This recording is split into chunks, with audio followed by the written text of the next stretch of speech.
Do you get bored easily? Do routines wear you down and make you feel trapped? Maybe you think better when you're moving, walking around, fixing something, doodling, or even just fidgeting. If that sounds like you, take a quick look at your hand. In Western palmistry, there's a hand shape known as the spatulate hand, and it might just describe you perfectly. The name comes from the word spatula, a wide, flat tool. And this hand shape flares out either at the fingertips or near the base of the palm, just like that. It's one of the 7 classic hand types, and it belongs to people who are naturally active, curious, and always on the move. These individuals don't just sit back and think. They need to experience things firsthand.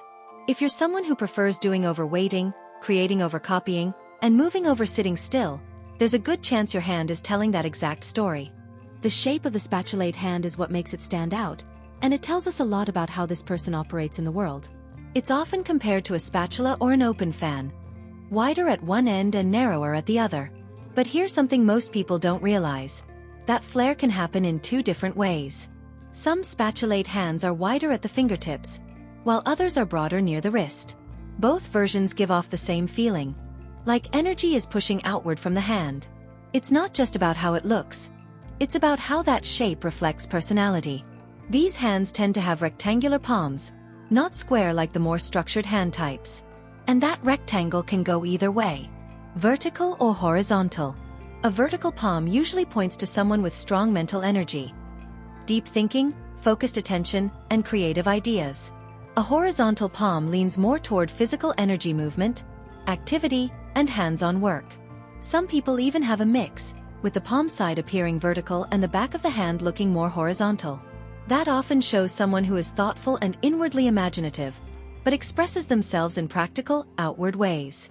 A true spatulate hand often appears rectangular at first glance, which is why it's frequently mistaken for a square hand. But a closer, more trained eye will notice the subtle flare either toward the finger base or at the wrist, that gives the hand a fan-like quality.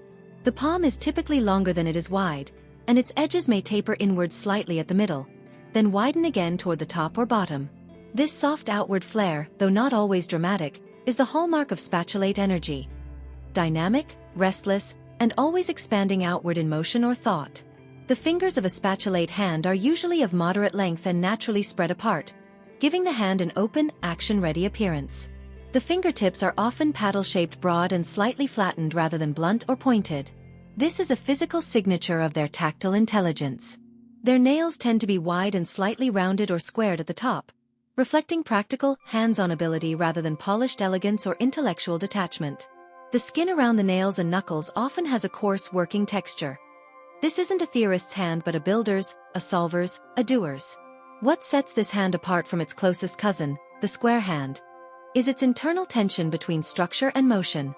Where the square hand is methodical, rule-oriented, and precise, the spatulate hand breaks the mold and builds a new one. The square prefers predictable systems. The spatulate wants systems that adapt and move. Even when a spatulate hand borders visually on a square, the energy reveals itself through finger spacing, thumb angle, and the eagerness in its posture. If there's a blend, say, a spatulate square hybrid, it typically belongs to someone who invents within a system or improves existing things, blending order with original thinking. This distinction may not scream out from across a room, but to a trained palmist, it's a language the hand speaks clearly. This fast-moving, hands-on learning style can be misunderstood, especially in traditional settings like school or structured workplaces. A child with a spatulate hand might be labeled as disruptive, scattered, or unfocused, not because they can't learn, but because they're not being taught in a way that fits how their brain works. These individuals need lessons that are visual, practical, and connected to real-world outcomes. If they can see the point of what they're learning and get a chance to try it for themselves, they often outperform more conventional learners. Once they experience the application, they're even willing to go back and master the theory. For teachers, parents, and mentors, understanding this hand type can make a big difference. It's not about fixing them, it's about supporting them. With the right kind of guidance and freedom to explore, spatulate-handed people can become some of the most inventive, capable, and motivated learners you'll ever meet.